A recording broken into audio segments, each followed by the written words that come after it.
স্লাইডটা দেখা যাচ্ছে? জি জি স্যার। ওকে। জি স্যার। আমি জি এখানে স্যার, দেখা ভ্যাট যাচ্ছে। রেজিস্ট্রেশন, হ্যাঁ আচ্ছা ঠিক আছে, দেখেন এটা খুব মজার। মানে আমার যে কোনো জিনিসে আগে কি করতে হয়, আপনি যদি কোনো জায়গায় আসতে হয় আপনি কিন্তু আগে একটা এনরোলমেন্ট নিতে হবে। ফার্স্ট কাজটাই কি, ভ্যাটে ঢুকবেন কখন, ভ্যাট ওই যে কিছু না আগে বললো ভ্যাট দিবে কি রেজিস্টার্ড পারসন। তাহলে আপনি কি যদি রেজিস্ট্রেশন যদি নাই নেন তাহলে কি হতে পারবেন, আপনি মনে করেন স্কুলে ভর্তি হবেন, আগে কি করতে হবে, অ্যাডমিশন নিতে হবে। জি রেজিস্ট্রেশন স্যার। করতে আপনি আইসিএমএ তে ভর্তি হতে চাচ্ছেন, আইসিএমএ একটা প্রফেশনাল ডিগ্রি, বলতো ভাই আপনি কি রেজিস্ট্রেশন করছেন, আগে রেজিস্ট্রেশন করেন, এনরোলমেন্ট হন, দেন আপনি আস্তে আস্তে করতে হবে। তার মানে কি, আমাকে যে কোনো জিনিসে আসতে গেলে আগে কি করতে হবে, রেজিস্ট্রেশন করতে হবে, তাই না? মানে নেটের মধ্যে আসতে হবে না, যেমন বলি 3 দিন, ওই যে বলে আগে 3-এর মধ্যে আসেন, মানে আপনি যখন 3-এর মধ্যে আসবেন, দিনের মধ্যে আসবেন, তারপরে না দেন আপনার যত্ন করবে, ইয়ে করবে, তাই না? আপনি যদি আগে না থাকেন তাহলে কিন্তু আপনার কোনো ধরনের আউট অফ নেট হয়ে গেলে তখন কিন্তু আপনি আর কভারের মধ্যে থাকবেন না। সো এরকম ভাবে তাহলে আপনার ভ্যাটের যত কমপ্লায়েন্স বলেন, যত কিছু বলেন, সব তখনই ইনসেপশন হবে when you take the registration. যখনই আপনি রেজিস্ট্রেশন করবেন তখন থেকে কিন্তু আপনাদের ওই আপনি জগতে ঢুকে গেলেন, ভ্যাটের জগতে ঢুকে গেলেন, তখন থেকে আপনার ভ্যাটের রুলস রেগুলেশন এটা করতে হবে। তা আমি আগে বলি, আপনাদের বেসিক চ্যাপ্টার আসলে পড়াবে উনি। তারপর হলে আমাদের ভ্যাটের কিন্তু আগের আইন ছিল ভ্যাট অ্যাক্ট 1991, যেটা আপনারা জানেন, চেঞ্জ করে ভ্যাট অ্যান্ড এসডি অ্যাক্ট 2012, এবং ভ্যাট অ্যান্ড এসডি অ্যাক্ট 2012 আমাদের আসছে, এবং ভ্যাট অ্যান্ড এসডি রুলস 2016। তো আমাদের যে রুলসটা আছে, যে আমরা যে ভ্যাট রেজিস্ট্রেশন করতেছি, সেটা হলো ভ্যাট অ্যান্ড এসডি অ্যাক্ট 2012 এবং ভ্যাট অ্যান্ড এসডি রুলস 2016। এইটার আলোকে আমাদের এই রেজিস্ট্রেশন প্রসিডিউরটা আমরা বলবো, ঠিক আছে? ফার্স্ট কোশ্চেন আমাদের যেটা আছে রেজিস্ট্রেশনটা নিয়ে, যে হু আর এলিজিবল, মানে আমার তো করতে হবে রেজিস্ট্রেশন কেন দরকার, তাহলে আগে দেখতে হবে কারা রেজিস্ট্রেশন নিতে হবে। কারণ আমি সবাই তো চাইলেই তো রেজিস্ট্রেশন নিতে হবে। যেমন আপনার আইসিবি তে ভর্তি গেলে বলেন না যে ভাই ভর্তি যে হবো আমার ক্রাইটেরিয়া কি, আপনার গ্রাজুয়েশন পাস থাকতে হবে, ইন্টারমিডিয়েট থেকে ঢুকতে পারেন, গ্রাজুয়েশনতে ঢুকতে পারেন, আপনার এই কোর্স থাকতে হবে, এইটা থাকতে হবে, দেন বা চাকরিতে ঢুকতে গেলে হু আর এলিজিবল, কে এটার জন্য অ্যাপ্লাই করতে পারবে, কে পারবে। সো প্রথম যে জিনিসটা আসতেছে, একটা হলো রেজিস্ট্রেশন আর একটা হলো ইনলিস্টমেন্ট। দুইটা কেউ কিছু জানেন, রেজিস্ট্রেশন আর ইনলিস্টমেন্ট কি? Anybody knows anything? আপনারা কেউ কি বলতে পারবেন রেজিস্ট্রেশন কি আর ইনলিস্টমেন্ট কি? রেজিস্ট্রেশনের জন্য যে কেউ আবেদন করতে পারবে, আর এনলিস্টমেন্ট হচ্ছে যিনি তালিকাভুক্ত হবেন হয়তো। আবেদন করলে যে উনি ব্যাট দিতে হবে এরকম না। না আচ্ছা আচ্ছা, ঠিক আছে। আর কেউ কি বলতে পারবেন, আর কোনো কিছু কারো কি আইডিয়া আছে রেজিস্ট্রেশন আর ইনলিস্টমেন্ট? আচ্ছা, ঠিক আছে, ফাইন, ওকে, ঠিক আছে, থ্যাংক ইউ। আপনারা আসলে একটু বলি, রেজিস্ট্রেশনকে বাংলায় বলে নিবন্ধন, আর ইনলিস্টকে বাংলায় বলে তালিকাভুক্তি। আপনারা বলেন এই তালিকাভুক্তি নিবন্ধন কিন্তু দুইটাই সেম, মানে আই মিন এটা হয় একটা ক্রাইটেরিয়া ভাগ করেছে, বুঝতে পারছেন, টার্ন ওভারের উপর বেসিস করে রেজিস্ট্রেশন করছে, আর একটা করছে ইনলিস্টমেন্ট। আগে যেমন আগে প্যাকেজ ভ্যাট ছিল, বুঝছেন, আগে কিন্তু আগের 91 আইনে অবশ্য আপনার একটা প্যাকেজ ভ্যাট ছিল, ফিক্সড বেসে ভ্যাট দিতে হতো। ছোট ছোট দোকানদার বা মুদি দোকান বলেন, ওই যে পাশে বাসা মুদি দোকান, ওদেরকে কি করতে হবে, বা বসুন্ধরাতে মনে করেন ছোটখাটো অনেক দোকান আছে বা বিভিন্ন মার্কেটে দোকান আছে, তাদেরকে 91 আইনে আগে প্যাকেজ ভ্যাট ছিল, যে তুমি ইয়ারলিতে একটা ফিক্সড বেসে ভ্যাট দিয়ে দাও। এইটা নতুন আইন আসার পর কি হয়ে গেল, উঠে গেল। উঠে যেয়ে বলছে যে যারা ছোট ছোট ব্যবসা, যাদের টার্ন ওভার খুব কম ইয়ারলি, তাদেরকে ইনলিস্টমেন্ট করবে, মানে তালিকাভুক্তি করবে, ঠিক আছে? এবং তাদের ভ্যাট রেট হবে 4%। আউটপুট ভ্যাট রেট কত পার্সেন্ট? 4%। আর যাদের টার্ন ওভার বেশি তাদেরকে বলতেছে নিবন্ধন, এটাকে বাংলায় বলে নিবন্ধন, এবং তাদের VAT rate, standard VAT rate হবে 15%, এবং তারা রিবেট পাবে, ঠিক আছে? সো এইটা মূলত যারা ছোট ছোট ব্যবসায়ী তাদের জন্য ইনভেস্টমেন্ট, কিন্তু সার্টিফিকেট বা বিন নাম্বারটা সেম, ঠিক আছে, ক্লিয়ার? আচ্ছা, এখন ইলিজিবিলিটি কি, মানে কারা এই রেজিস্ট্রেশনের জন্য ইলিজিবল হবে, ঠিক আছে? কেউ যদি না বুঝেন কোশ্চেন করেন প্লিজ, বা রেইজ হ্যান্ড করেন। এলিজিবিলিটি কাকে বল? এলিজিবিলিটি হইলো যে কারা হবে, যদি আপনি ট্যাক্সেবল গুডস অ্যান্ড সার্ভিস দেন, কিসের মাধ্যমে, থ্রু ইকোনমিক অ্যাক্টিভিটি, আমি অর্থনৈতিক কার্যক্রমটা বলতেছি। তার মানে অর্থনৈতিক কার্যক্রমের মাধ্যমে যদি আপনি ট্যাক্সেবল সাপ্লাই, অর্থাৎ আপনি যে সাপ্লাই, যে বলতে আসছিল না সাপ্লাই দুই ধরনের, একটা হলো ভ্যাট হবে, আরেকটা কি হবে, ভ্যাট হবে না, তাই না?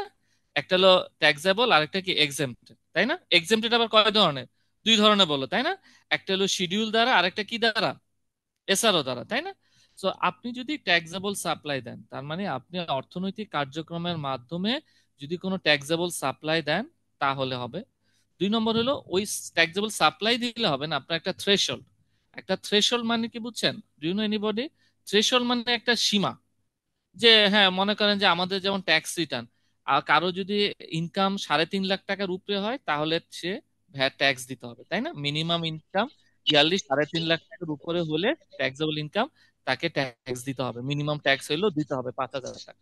সো এটাকে বলে থ্রেশহোল্ড। আমাদের ভ্যাটের ক্ষেত্রে একটা থ্রেশহোল্ড আছে, টার্নওভার যদি আপনি ওই থ্রেশহোল্ডটা ক্রস করেন তাহলে আপনাকে রেজিস্ট্রেশন বা ইনলিস্টমেন্ট হবে। তার মানে রেজিস্ট্রেশন বা ইনলিস্টমেন্টের ক্রাইটেরিয়া হলো বেসড অন দা টার্নওভার, মানে আপনার সেলের উপর বেস করে রেজিস্ট্রেশন বা ইনলিস্টমেন্ট হয়। এবং আপনি যদি ট্যাক্সেবল সাপ্লাই দেন এবং ওইটা যদি থ্রেশহোল্ডটা আপনার ক্রস করে তাহলে আপনাকে রেজিস্ট্রেশন নিতে হবে। এইটা হলো আমাদের এক ধরনের ক্রাইটেরিয়া। তার মানে অর্থনৈতিক কার্যক্রমের মাধ্যমে আপনি যদি ট্যাক্সেবল সাপ্লাই দেন, ট্যাক্সেবল সাপ্লাই, ঠিক আছে, মানে করযোগ্য সরবরাহ দেন, এবং এই সরবরাহটা যদি থ্রেশহোল্ড মানে আমাদের যে সীমা আছে তালিকাভুক্তি বা নিবন্ধনী সীমা যদি ক্রস করে তাহলে আপনাকে রেজিস্ট্রেশন নিতে হবে। Clear everybody? সবাই বুঝতে পারছেন? হ্যাঁ, আচ্ছা। এইটা গেল আরেকটা। এর বাইরে এটা তো বেসড অন দা টার্নওভার, এর বাইরেও কিছু রেজিস্ট্রেশন হয় যেটা হলো ম্যান্ডেটরি রেজিস্ট্রেশন, মানে টার্নওভার না, মানে টার্নওভার আপনার সীমা সীমা যতই হোক না কেন আপনাকে ম্যান্ডেটরি ভ্যাট রেজিস্ট্রেশন নিতে হবে। আচ্ছা, এর বাইরে আরেকটা আছে, সেটাকে বলে ভলেন্টারি বা টেম্পোরারি রেজিস্ট্রেশন, যে আপনি ভলেন্টারি ভাবে রেজিস্ট্রেশন নেবেন, ভলেন্টারি ভাবে, যে হ্যাঁ স্বেচ্ছায়। বা টেম্পোরারি অনেক সময় রেজিস্ট্রেশন নেওয়া হয়, আমাদের অনেক সময় ইম্পোর্টের ক্ষেত্রে টেম্পোরারি রেজিস্ট্রেশন নিতে হয়। এই হলো এলিজিবিলিটি। তার মানে ভ্যাট রেজিস্ট্রেশন বা ইনলিস্টমেন্টের এলিজিবিলিটি হলো কেউ যদি অর্থনৈতিক কার্যক্রমের মাধ্যমে ট্যাক্সেবল সাপ্লাই দেয় এবং এই সাপ্লাইটা যদি নিবন্ধন সীমা ক্রস করে তাহলে তাকে নিবন্ধন বা রেজিস্ট্রেশন বা ইনলিস্টমেন্ট করতে হবে। সাউন্ড আসতেছে, প্লিজ একটু মিউট করে রাখেন, মিউট করে রাখেন প্লিজ, সাউন্ড আসতেছে। আচ্ছা, এখন আসেন অর্থনৈতিক কার্যক্রম কাকে বলো? What is economic activity?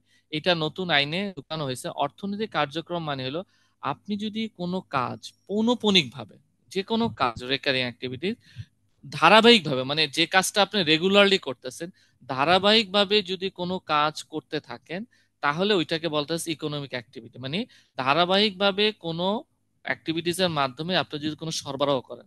এখন সরবরাহ কি? আগে ইংরেজিতে ছিল সাপ্লাই। সাপ্লাই মানে যদি কোনো গুডস দেন বা কোনো সার্ভিস দেন অথবা কোনো ইমুভেবল প্রপার্টি দেন। সাপ্লাইয়ের আমি ডেফিনেশনটা দেখাবো।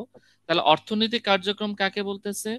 আপনার যদি রেকারিং মানে ধারাবাহিক অ্যাক্টিভিটিস এর মাধ্যমে আপনি যদি কোনো গুডস অথবা সার্ভিস অথবা ইমুভেবল প্রপার্টি দেন, অর্থনৈতিক কার্যক্রম, সেটাকে আমরা বলি অর্থনৈতিক কার্যক্রম। যেমন কি হইতে পারে? আপনি কোনো কমার্শিয়াল অ্যাক্টিভিটি করলেন, অথবা কোনো বিজনেস প্রফেশন করেন, অথবা কোনো goods then under any lease or licence, মানে লিজ কন্ট্রাক্ট, ফাইন্যান্সিয়াল লিজ আমরা জানেন, সরি, কোনো ফাইন্যান্সিয়াল লিজ অথবা লাইসেন্স, মানে আমাদের কোনো লিজ আছে যেমন ক্যাপিটাল লিজ, ফাইন্যান্সিয়াল লিজ, বা কোনো লিজের মাধ্যমে যদি আপনি কোনো গুডস বা সার্ভিস দেন এবং এটা ধারাবাহিক ভাবে দিতে হবে, পৌনঃপুনিক ভাবে ধারাবাহিক ভাবে দিয়ে থাকেন, তাহলে সেটাকে আমরা বলি ইকোনমিক অ্যাক্টিভিটিস। ঠিক আছে? তাই এখানে বলা আছে 4টা জিনিস ইকোনমিক অ্যাক্টিভিটি না। ঠিক আছে? 4টা জিনিস বলা আছে বা 3টা যেটা সেটা ইকোনমিক অ্যাক্টিভিটি না। যেমন কোন এমপ্লয়ার যদি এমপ্লয়িকে কোনো সেবা দেয়, এখানে মনোযোগ দিয়ে খেলবেন, এটা ইকোনমিক অ্যাক্টিভিটি। এই জন্য দেখবেন স্যালারির উপর ভ্যাট আছে, দেখেন তো না, স্যালারির উপর কি ভ্যাট আছে? কারণ স্যার। এটা, হ্যাঁ, এখন অর্থনৈতিক কার্যক্রম ভ্যাটেবল হইতে পারে আবার ভ্যাট ছাড়াও হইতে পারে, কিন্তু এটাকে অর্থনৈতিক কার্যক্রম বলে না। Service rendered by the employee to employer, মানে কোনো এমপ্লয়ি যদি এমপ্লয়ারকে, যখন আমরা অ্যাজ এ এমপ্লয়ি হিসাবে চাকরি করি, এমপ্লয়ারকে যে সেবাটা দেয় এটা অর্থনৈতিক কার্যক্রম না। এবং এই কার্যক্রমের মাধ্যমে কোনো রেভিনিউ হয় বা এটা হয়, এটা আমরা গণ্য করব না। ঠিক আছে? 2 নম্বর যেটা বলা আছে, যদি রিক্রিয়েশন মানে বাণিজ্যিক উদ্দেশ্য না, হবি বা কোনো কারণে যদি আমরা কমার্শিয়াল অ্যাক্টিভিটিস করি, বা কোনো ধরনের মনে করেন একজন সে একটা খামার বাড়ি করলো, একটা পিকনিক, এটা কমার্শিয়াল পারপাসে না, কোন একটা পিকনিক স্পট করলো যেটা কমার্শিয়াল না, শুধু নিজের রিক্রিয়েশনের জন্য, অথবা গভর্নমেন্ট সামাজিক উন্নয়নের জন্য বিভিন্ন ধরনের কাজ করলো, এই কাজগুলোকে আমরা ইকোনমিক অ্যাক্টিভিটি বলবো না। আরেকটা হইলো কোম্পানির শেয়ার হোল্ডার। কোম্পানি যে শেয়ার হোল্ডার থাকে, মনে করেন শেয়ার হোল্ডার 2 ধরনের। একজন থাকে যে শেয়ার হোল্ডার ডিরেক্টর, আরেকটা থাকে ডিরেক্টর। দেখবেন কোম্পানি ফাইন্যান্স ডিরেক্টর থাকে, সে কিন্তু এমপ্লয়ি, সে কিন্তু মালিক না। তার মানে অ্যাজ এ কেউ যদি ব্যবসা পরিচালনা হিসাবে এমপ্লয়ি হয় সে না, যদি একজন মালিক, মনে করো সে শেয়ার হোল্ডার ডিরেক্টর, সে যদি কোনো সেবা দেয় সেটা ইকোনমিক অ্যাক্টিভিটি হবে না। ক্লিয়ার? সেটা ইকোনমিক অ্যাক্টিভিটি হবে না। স্যার ঠিক সেবাটা আছে? কাকে জি দিলে স্যার। স্যার, মানে শেয়ার হোল্ডার মনে করেন যে আমি মালিক, আমি ওনার, এখন আমি ওনার হয়ে তো আমি রেগুলার অফিস করতেছি না, মালিকও তো ব্যবসা প্রতিষ্ঠানে কাজ করে এজ এ ইয়া হিসাবে, তখন এই সেবাটা কি হবে না, অর্থনৈতিক কার্যক্রম হবে। কিন্তু আপনি শেয়ার হোল্ডার ডিরেক্টর, কিন্তু আপনি ব্যবসা পরিচালনার জন্য এমডি হিসাবে নিয়োগ হইলেন। থাকে না বোর্ড অফ ডাইরেক্টর থেকে দেখবেন যারা জি স্যার। শেয়ার হোল্ডার থাকে তাদের থেকে একজনকে এমডি নিয়োগ দেয়, তার কিন্তু একটা রেমুনারেশন দেওয়া হয়। জি সেক্ষেত্রে এই সার্ভিসটা অর্থনৈতিক কার্যক্রম হবে। কিন্তু অ্যাজ এ ওনার হিসাবে, বোর্ড অফ ডাইরেক্টর হিসাবে আপনি বোর্ড সভায় যোগদান করলেন, বোর্ড মিটিং এ করলেন, এই যে বিভিন্ন ধরনের প্ল্যানিং করলেন ব্যবসার উন্নতি কিভাবে করা যায়, এইটা কিন্তু এই কার্যক্রমটা অর্থনৈতিক কার্যক্রম হবে না। ক্লিয়ার? কিন্তু আপনি রাইট। যদি অ্যাজ এ মালিক হিসাবে ব্যবসা পরিচালনার জন্য কোনো পদ হোল্ড করেন, যে হ্যাঁ আমি মালিক হিসাবে আমি ফাইন্যান্স ডিরেক্টর হইলাম, আমি মালিক হইলেও শেয়ার হোল্ডার ডিরেক্টর হইলেও আমি এমডি হইলাম, আমি সিও হইলাম, তখন কিন্তু এই অ্যাক্টিভিটিসটা অর্থনৈতিক কার্যক্রম হবে। ক্লিয়ার? মনে থাকবে সবার? হ্যাঁ, তার মানে চারটা জিনিস কি, এমপ্লয়িকে যদি কোনো সেবা দেয়, 2 নম্বর অর্থনৈতিক মানে বাণিজ্যিক উদ্দেশ্য নয়, সামাজিক উদ্দেশ্যে বা নন কমার্শিয়াল পারপাসে যদি কোনো রিক্রিয়েশন করে, অথবা 3 নম্বর হলো গভর্নমেন্ট যদি কোনো অ্যাক্টিভিটিস করে যেটা সামাজিক উন্নয়নের জন্য। আর 4 নম্বর হইলো মালিক ব্যবসা পরিচালনা এভাবে যদি কোনো সেবা দেয়, service other than purpose of company business, কোম্পানির বিজনেস পার্সপেক্টিভ ছাড়া, as a standard by the director of a company, মানে ডাইরেক্টর বলতে এখানে শেয়ার হোল্ডার ডিরেক্টর, মনে থাকবেন ডাইরেক্টর কিন্তু অনেক ধরনের আছে, অতএব শেয়ার হোল্ডার ডিরেক্টর হবে, তাই না? শেয়ার হোল্ডার ডিরেক্টর যদি কোনো সেবা দিয়ে থাকে তাহলে সেটা অর্থনৈতিক কার্যক্রম হবে না। তাহলে আমার ক্লিয়ার? তার মানে অর্থনৈতিক কার্যক্রম, আর প্রথম পয়েন্টটা বলে রাখেন, দেখেন প্রথম কার্যক্রমটা ইকোনমিক অ্যাক্টিভিটি, খুব ক্লিয়ার, ইকোনমিক অ্যাক্টিভিটি আমরা বুঝলাম। এখন আসেন ট্যাক্সেবল সাপ্লাই। আচ্ছা, ট্যাক্সেবল সাপ্লাই কাকে বলে এটা একটু বলি। আমাদের এখানে সাপ্লাই 2 ধরনের আছে, একটা হলো এক্সাম্পটেড সাপ্লাই আর একটা হলো আমাদের ট্যাক্সেবল সাপ্লাই। ভাই একটা ঠিক কোশ্চেন আছে, ছিল। বলেন। ভাই আমরা যে কোম্পানিগুলোতে যখন ওনারিয়ামটা পেমেন্ট করি, হ্যাঁ, হ্যাঁ। স্যালারি না, ওনারিয়ামটা, হুম। তার মানে সেটার উপরে কি আমরা মানে ভ্যাটটা না অ্যাপ্লিকেবল না, হবে? অনারিয়ামটার উপর উইথহোল্ডিং ভ্যাট আছে, কিন্তু এটা ওই আপনি যখন রেজিস্ট্রেশনের জন্য টার্ন ওভার, এটা তো এক্সপেন্স, মানে রেজিস্ট্রেশনের জন্য আপনি সেল হিসাবে যদি কোনো অ্যাক্টিভিটি হয় ওইটা আনবে না, কিন্তু উইথহোল্ডিং ভ্যাট কিন্তু আলাদা। উইথহোল্ডিং ভ্যাট তো হয় এক্সপেন্সের উপর, কনজাম্পশন। না না না, যখন আমি উইথহোল্ডিং, ধর আমি এটা উইথহোল্ডিং হিসেবে কনসিডার করবো, হ্যাঁ, তখন এটা আমি কোন সার্ভিস কোডের আন্ডারে ফেলাবো? ওইটা ওইটা ওইটা একটা সার্ভিস কোড আছে, দেখবেন S053 একটা কোড আছে, S053 একটা কোড আছে, তার মানে কি ভাই ওনারিয়ামের উপরে ডিডাকশনের ক্ষেত্রে ভ্যাট হবে? ব্যাট হবে। কিন্তু এটা আপনি যদি অনারিয়ামের সার্ভিস ফি মানে করেন যে অনারিয়ামটার উপর উইথহোল্ডিং ধরুন ভাই হবে। এটা প্রফেশনাল ফি না, প্রফেশনাল হ্যাঁ, ফি না, হ্যাঁ, হ্যাঁ, মানে এটা জাস্ট হচ্ছে আমি স্যালারি, যেমন স্যালারিটার কথা বললেন না যে আমি স্যালারি দিচ্ছি, হুম, স্যালারির উপরে ভ্যাট হচ্ছে না, বুঝছো। কিন্তু বাইপাস যখন এটা হচ্ছে যেমন ওনারিয়াম দিচ্ছি, হ্যাঁ, তখন এটার উপর আমি হ্যাঁ, অ্যাজ পার সার্ভিস কোড অনুযায়ী কনসিডার করতে হবে।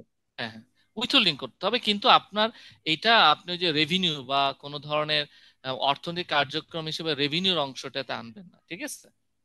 ক্লিয়ার? মানে হচ্ছে যে আমার সে ধরেন আমি এখন বিজনেস করবো, এই বিজনেসটাই যদি হয় আমার মানে মানে ওনারিয়াম বেস, এটা মিন হুম, করতেছেন আপনি? হ্যাঁ, হ্যাঁ, হ্যাঁ, মানে ওনারিয়াম বেস, এখন এই হ্যাঁ, হ্যাঁ, ওনারিয়াম বেসের উপরে আমার ভ্যাট হবে না? হবে না যদি শেয়ার হোল্ডার ডিরেক্টরটা দেয়। ঠিক আছে? ঠিক আছে। স্যার এক্ষেত্রে শেয়ার হোল্ডার ডিরেক্টর তো অনারিয়াম নেওয়ার কোনো সুযোগই নাই স্যার। হ্যাঁ, নেয় না তো, নর্মালি নেয় শেয়ার হোল্ডার ডিরেক্টর অনারিয়াম না। আইনে তো নেওয়া নর্মালি বলতে তো কোনো কথা নেই স্যার, আইনেই বলা আছে নিতে পারবে হ্যাঁ, না। হ্যাঁ, নর্মালি শেয়ার তাহলে হোল্ডার ভ্যাট আসবে ডিরেক্টর। কিভাবে? হ্যাঁ, আর যদি অনারিয়ামটা যেটা হয় যে ওই যে যেটা ইন্ডিপেন্ডেন্ট ডিরেক্টর, এই ডিরেক্টর এরা নেয় আর কি। ঠিক আছে? হ্যাঁ ওরা দ্যাটস নেয় ইট যায়। অ্যানাদার, কিন্তু বাট হ্যাঁ, শেয়ার হোল্ডার ডিরেক্টর তো নেওয়ার কোনো সুযোগ নেই স্যার। ওরা নর্মালি কমিশন বা ডিসকাউন্ট কিছু নেয় না। ঠিক আছে? এটা কি তাহলে নেওয়া নেওয়া যায় না? আমি ঠিক আসলে জানি না যে হ্যাঁ, শেয়ার হোল্ডার ডিরেক্টর একটা কোম্পানির এমডি রিমুনারেশন নেয় তো দেখি, এটা হ্যাঁ, কি তাহলে রং না হবে? তো তখন রিমুনারেশন নিলে তখন আসবে, তখন আসবে, তখন ইনকাম আসবে। ঠিক আছে, আসি আমরা আগে কারো ডিটেলসে যাবো না। হ্যাঁ, ঠিক জি। আছে। তারপরে আসেন সাপ্লাই। সাপ্লাই কাকে বলে? ট্যাক্সেবল সাপ্লাই বলছি, তাই না? তাহলে আগে ট্যাক্সেবলটা পরে আসি, আগে সাপ্লাইটা বুঝি। খুব মনোযোগ দেখেন। সাপ্লাই মানে কি? আগে ছিল গুডস এন্ড সার্ভিস, কিন্তু এখন নতুন আইনে বলছে সাপ্লাই। সাপ্লাইস মানে goods, service and immovable property. ঠিক আছে? তাহলে গুডস আর সার্ভিস তো আপনারা বুঝেন। ইমুভেবল প্রপার্টি, ইমুভেবল প্রপার্টি হলো ভূমি বা ভূমির সাথে সংযুক্ত যে কোনো সেবা। ভূমি বা ভূমির সাথে সংযুক্ত, তাই জন্য ল্যান্ড, জন্য ল্যান্ড ডেভেলপিং। ঠিক আছে? এই যে রিয়েল এস্টেট ব্যবসা যারা করতেছে, এইটাও কিন্তু এক ধরনের সাপ্লাই। ঠিক আছে? এটা এক ধরনের সাপ্লাই। বা যারা ল্যান্ড ডেভেলপিং করতেছে, ভূমি, হ্যাঁ, এটা, তাহলে যারা ল্যান্ড ডেভেলপার বা রিয়েল এস্টেট, এগুলো এখন সাপ্লাই হিসাবে গণ্য হবে। তাহলে এখন বললো কি? অর্থনৈতিক কার্যক্রম হইতে হবে। 2 নম্বর হলো কার্যক্রমের মাধ্যমে ট্যাক্সেবল সাপ্লাই। তাহলে ট্যাক্সেবল সাপ্লাই কাকে বলে? এখন ট্যাক্সেবল তো ধরাটা অনেক ব্যাপক, তাহলে আমি দেখবো আগে নেগেটিভ কি। এক্সেমটেড বাদে যা থাকবে তাই ট্যাক্সেবল। এর জন্য আমাকে জানতে হবে এক্সেমটেড সাপ্লাই কাকে বলে। অর্থাৎ আইনে বলা আছে সেকশন 2026-এ যে আমাদের বলা আছে অর্থনৈতিক কার্যক্রমের মাধ্যমে অব্যাহতিপ্রাপ্ত বাদে যাই সরবরাহ দিবেন না তাকে বলা হয় ট্যাক্সেবল সাপ্লাই। তাহলে মনোযোগ দিয়ে শুনেন, অর্থনৈতিক কার্যক্রমের মাধ্যমে অব্যাহত প্রাপ্ত সেবা বাদে যাই দিবেন তাকেই বলা হচ্ছে ট্যাক্সেবল সাপ্লাই। ক্লিয়ার? তাহলে ট্যাক্সেবল সাপ্লাই কাকে বলে? অর্থনৈতিক কার্যক্রমের মাধ্যমে অব্যাহতিপ্রাপ্ত সেবা বাদে যাই আমরা সরবরাহ করি কেন, যাই সাপ্লাই দেই না কেন, তাকেই বলা হচ্ছে ট্যাক্সেবল সাপ্লাই। এখন কোশ্চেন হতে পারে, স্যার অব্যাহতি কি? তাই না? অব্যাহতি কি? অব্যাহতি আবার আমার সেকশনে বলা আছে, সেকশন 26-এ আপনাদের অব্যাহতি ডেফিনেশন আছে। সেখানে বলা আছে অব্যাহতি 2 ধরনের হইতে পারে। একটা হলো ফার্স্ট শিডিউল, মানে শিডিউল দ্বারা অব্যাহতি। আমাদের ভ্যাটের আইনে মনে রাখবেন 3টা শিডিউল আছে: first schedule, second schedule, third schedule. First schedule হলো exempted goods and service. Second schedule হলো, এটা আপনাদের ফার্স্ট ক্লাসে পড়াবে।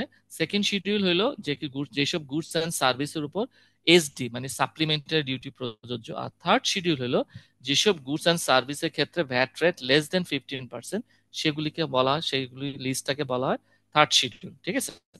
তাহলে আমাদের ভ্যাটের আইনে ফার্স্ট শিডিউলে লিস্ট দিয়ে দিছে কোন কোন পণ্য এবং কোন কোন সেবা এক্সেম্পটেড। অতএব ওই সেবা বাদে সেকশন 26-এ বলা আছে শিডিউল দ্বারা যেসব এক্সেম্পটেড, ওইটা বাদে যাই দেই না কেন আমি অর্থনৈতিক কার্যক্রমের মাধ্যমে, তাকেই বলা হচ্ছে ট্যাক্সেবল সাপ্লাই। তার মানে এটা দ্বারা বোঝা গেল এসআরও দ্বারা যদি কোনো এক্সেমশন হয়ে থাকে সেটা কিন্তু এক্সেমশন না, সেটা কিন্তু ট্যাক্সেবল সাপ্লাই। এই জন্য এসআরও দ্বারা এক্সেমশন করলো ভ্যাট না হবে না, কিন্তু তারপরও তারও ভ্যাটের কমপ্লায়েন্স মেনটেন করতে হবে। তার মানে তাকে ভ্যাট রেজিস্ট্রেশন নিতে হবে, তাকে মূসক 6.3 ইস্যু করতে হবে, তাকে ভ্যাট রিটার্ন সাবমিট করতে হবে। ঠিক আছে? ক্লিয়ার? মনে করেন যে কম্পিউটার সরঞ্জাম ব্যবসায়িক পর্যায়ে ভ্যাট এক্সাম্পটেড, বিদ্যুৎ উৎপাদন পর্যায়ে ভ্যাট এক্সাম, এগুলো এসআরও দ্বারা এক্সামশন। কিন্তু তারপরও আপনাকে ভ্যাট রেজিস্ট্রেশন নিতে হবে, ভ্যাট রিটার্ন দিতে হবে এবং ভ্যাটের অন্যান্য কমপ্লায়েন্স মেনটেন করতে হবে। তার মানে আমাদের ভ্যাটের আইনে অব্যাহতি প্রাপ্ত বলতে বেসিক্যালি বোঝাচ্ছে ফার্স্ট শিডিউল, মানে শিডিউল দ্বারা যে এক্সামশন। তার মানে রেজিস্ট্রেশনের পার্সপেক্টিভে বলা হচ্ছে যেসব গুডস এবং সার্ভিস শিডিউল দ্বারা এক্সামশন, সেটা বাদে আর যাই থাক না কেন সবই হলো ট্যাক্সেবল সাপ্লাই। তার মানে এসআরও দ্বারা এক্সামশন হইলো এটাকে আপনাকে ভ্যাট রেজিস্ট্রেশন নিতে হবে। আর শিডিউলের বাইরে, তার মানে মোট কথা দাঁড়া গেল শিডিউল দ্বারা যেসব এক্সামশন, এর বাইরে আপনি যাই দেন না কেন সেটা আপনার ট্যাক্সেবল সাপ্লাই হবে। সবাই খুব মনোযোগ দিয়ে এটা করবেন, খুব কিটি কোশ্চেন। অনেকে এই জায়গাটা ভুল করে, তারা মানে এক্সামশন বলতে মানি হইলো আমি এসআরও দ্বারা এক্সামশন হই আর শিডিউল দ্বারা এক্সামশন হই, আমি ভ্যাট রেজিস্ট্রেশন নিব না। এটা নিয়ে কিন্তু অনেকে ভুলে পড়ে। কারণ রিসেন্টলি একটা আইন আসছে, যারা এসআরও দ্বারা এক্সামশন তারা যদি রেজিস্ট্রেশন না নেয়, ওই এসআরও দ্বারা যে এক্সামশন বেনিফিটটা তার ক্যান্সেল হয়ে যাবে। ঠিক আছে? তার মানে স্ট্রংলি বলা আছে ওই এসআরও, যেমন বিদ্যুৎ উৎপাদন পর্যায়ে ভ্যাট এক্সাম্পটেড, কম্পিউটার সরঞ্জাম ট্রেডিং পর্যায়ে ভ্যাট এক্সাম্পটেড। হ্যাঁ, সো আমাদের এমন বিভিন্ন স্টেজে এসআরও দ্বারা এক্সাম্পশন থাকে: উৎপাদন পর্যায়ে, আমদানি পর্যায়ে, সেবা পর্যায়ে, ব্যবসায়িক পর্যায়ে। ঠিক আছে? সো ওই এক্সাম্পশন গুলো আপনাকে অ্যাভেল করতে হলে অবশ্যই ভ্যাট কমপ্লায়েন্স মানে রেজিস্ট্রেশন এবং রিটার্ন সবকিছুই করতে হবে। ঠিক আছে? এইটা আপনাদের অনেকের মনে হয়তো কাল থাকতে পারে। তাহলে রেজিস্ট্রেশন পার্সপেক্টিভে বলা আছে শিডিউল দ্বারা যদি এক্সামশন হয় ওর তারাই শুধু out of net VAT registration, তাছাড়া আর যারাই অর্থনৈতিক কার্যক্রমের মাধ্যমে যদি সরবরাহ দিয়ে থাকে ফার্স্ট শিডিউল ছাড়া, তাহলে সেটা ভ্যাটেবল সার্ভিস এবং রেজিস্ট্রেশন নিতে হবে। ক্লিয়ার? আচ্ছা, সবচেয়ে ইম্পর্টেন্ট আপনারা জানেন দুই হাজার পঁচিশ সালে একটা অর্ডিন্যান্স আসছে। এখানে কিন্তু রেজিস্ট্রেশন নিয়ে ব্যাপক চেঞ্জেস। আমি এটা একটু বড় করি, এটা আপনারা জানবেন, এটা ফেব্রুয়ারি মাসে আসছে 2025-এ। আগে রেজিস্ট্রেশন এবং ইনলিস্টমেন্টের ক্রাইটেরিয়া ছিল কি সেটা আগে আমি জানাই। 2025-এ ফেব্রুয়ারির আগ পর্যন্ত তাদের যদি টার্নওভার 3 কোটি টাকার উপরে হয় তাহলে রেজিস্ট্রেশন নিতে হবে। টার্নওভার কত টাকার উপরে? 3 কোটি টাকার উপর ইয়ারলি, আমি বুঝাচ্ছি। আর ছিল টার্নওভার যদি 50 লাখের উপরে আর 3 কোটি টাকার নিচে, 50 লাখের উপরে এবং 3 কোটির নিচে হইলে তাদেরকে বলা হচ্ছে ইনলিস্টমেন্ট। তাদেরকে কি নিতে হবে? ইনলিস্টমেন্ট মানে তালিকাভুক্ত। আর যাদের 50 লাখ টাকার নিচে ছিল তারা হইলো আউট অফ নেট। তারা কি ছিল? Out of net. এটা হইলো বেস্ট অন দা টার্নওভার বেসিসে আমাদের রেজিস্ট্রেশন এবং ইনলিস্টমেন্ট। তো রিসেন্টলি যেটা নিউ চেঞ্জ হয়েছে, এটা কিন্তু আমি লাল দাগ দিয়ে, সবাই দেখতে পাচ্ছেন? সবাই দেখতে পাচ্ছেন? জি স্যার, জি জি। জি স্যার, জি দেখতে স্যার। পাচ্ছেন খুব স্যার। ইম্পর্টেন্ট। এখন আমি টার্নওভারটা একটু বলতেছি, এটা পরের স্লাইডে আসতেছি। টার্নওভার বলতে কি বোঝায়? যে 4টা জিনিস টার্নওভারের মধ্যে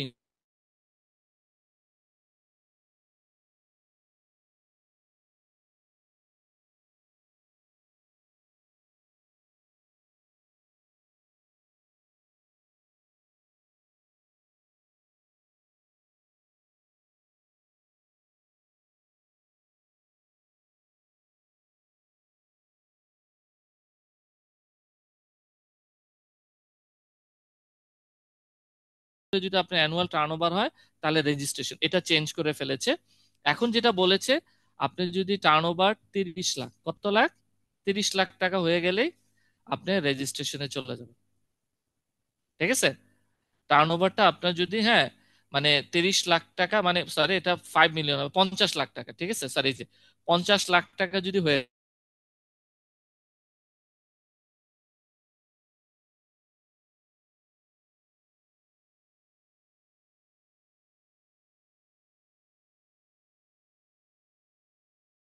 প্রিভিয়াস 12 মাসে যদি আপনি দেখেন আপনার টার্নওভার 50 লাখ ক্রস করে ফেলেছে প্রিভিয়াস জানুয়ারি মাস থেকে, তাহলে আপনি যেদিন থেকে বুঝবেন তার থেকে 15 দিনের মধ্যে আপনাকে রেজিস্ট্রেশন নিতে হবে। এখন বলতে পারেন স্যার যারা নতুন ব্যবসা শুরু করলো তারা কিভাবে রেজিস্ট্রেশন? তারা প্রজেক্ট করবে জানুয়ারি থেকে পরবর্তী 12 মাসে আমার ফিউচারের সেল কেমন হইতে পারে এবং এটা 50 লাখ টাকা ক্রস করতে পারে কিনা। যদি ক্রস করে তাহলে সে ভ্যাট রেজিস্ট্রেশন নিয়ে নেবে। ঠিক আছে? আচ্ছা, এটা হলো ওল্ড এবং নিউ কোম্পানির ক্ষেত্রে। আচ্ছা, এখন আর আগে যেটা ছিল ইনলিস্টমেন্ট, যেটাকে আমরা বলি তালিকাভুক্তি, সেটা ছিল স্যার কি? একটু স্যার ইন্টারাপ্ট করি স্যার। এটা বলো। হচ্ছে ধরেন আমার প্রজেকশন করলাম যে আমার 5 মিলিয়ন হইলো, তো হুম। সেই অনুযায়ী আমি রেজিস্ট্রেশন করলাম, বাট ইয়ার এন্ডে যে দেখলাম যে আমার টার্ন ওভার 5 মিলিয়ন হয় নাই, হ্যাঁ, সেক্ষেত্রে তাহলে এটি সে সুযোগ আছে। আপনার যদি দেখেন, ওইটা আমি বলবো যে সেটাকে আমাদের বলে অ্যামেন্ডমেন্ট বা ক্যান্সেলেশন, আমাদের ক্যান্সেলেশনে পড়াবো। আপনি যদি দেখেন পরপর 3 মাস, পরপর 3 মাস ইয়ার ইন হইলো, মনে করে ইয়ার ইন আপনি শেষ 50 লাখ ক্রস করলো, এটা যদি আপনি পরপর 3টা কর মেয়াদে দেখেন 50 লাখ ক্রস করতেছে না, হয়ে যাচ্ছে, তখন আপনি রেজিস্ট্রেশন থেকে তালিকাভুক্তিতে চলে যাবেন। মানে রেজিস্ট্রেশনটাকে ক্যান্সেল করে তালিকাভুক্তি করবেন। ক্লিয়ার? বুঝতে পারছেন? মনে জি করেন স্যার, আপনি জি জানুয়ারি স্যার। মাসে আসলেন, হ্যাঁ, এখন আমি দেখি 3টা মাস দেখবেন, আপনি জানুয়ারি ফেব্রুয়ারি মার্চ 3টা মাস দেখবেন আসলে কি আমার ক্রস করতেছি কিনা।